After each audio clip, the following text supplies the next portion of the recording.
India China അതിർത്തി പ്രശ്നം അവസാനിക്കുന്നു എന്നുള്ളത് തന്നെയാണ് ഈ നിമിഷത്തിൽ നൽകാൻ കഴിയുന്ന ഏറ്റവും പ്രധാനപ്പെട്ട ഒരു വാർത്ത. ഇത് ചൈനീസ് പ്രതിരോധ മന്ത്രാലയം തന്നെയാണ് വ്യക്തമാക്കിയിരിക്കുന്നത്. കഴിഞ്ഞ കുറച്ച് വർഷങ്ങൾക്ക് മുമ്പ് ലഡാക്കിലുള്ള ഡംചോക്ക്, ഡംപാങ്സിംഗ് തുടങ്ങിയ പ്രദേശങ്ങളിലൊക്കെ ഇന്ത്യയുടെയും ചൈനയുടെയും സൈനികർ തമ്മിൽ ഏറ്റുമുട്ടിയത് വലിയ വാർത്തയായിരുന്നു. അതിനുശേഷം തുടർച്ചയായി നടന്ന ചർച്ചകൾ ഒടുവിൽ ഫലം കണ്ടിരിക്കുന്നു. കിഴക്കൻ ലഡാക്ക് അതിർത്തിയിലെ വളരെ നാൾ പുകഞ്ഞുകൊണ്ടിരുന്ന പ്രശ്നത്തിന് ശാശ്വത പരിഹാരം എത്തിയിരിക്കുന്നു.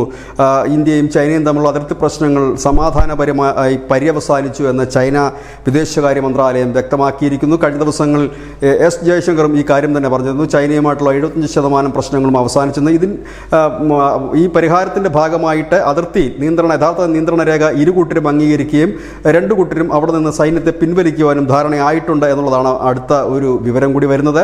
ഒപ്പം ഉന്നതതല നേതൃത്വത്തിൽ നടക്കുന്ന ഈ ചർച്ചകൾ വീണ്ടും തുടരുമെന്ന് ചൈനയുടെയും ഇന്ത്യയുടെയും പ്രതിനിധികൾ അറിയിക്കുകയും ചെയ്തു. കഴിഞ്ഞ 4 വർഷമായി നടക്കുന്ന ചർച്ചയാണ് ഇപ്പോൾ ഫലം കണ്ടിരിക്കുന്നത്. News desk news India Malayalam.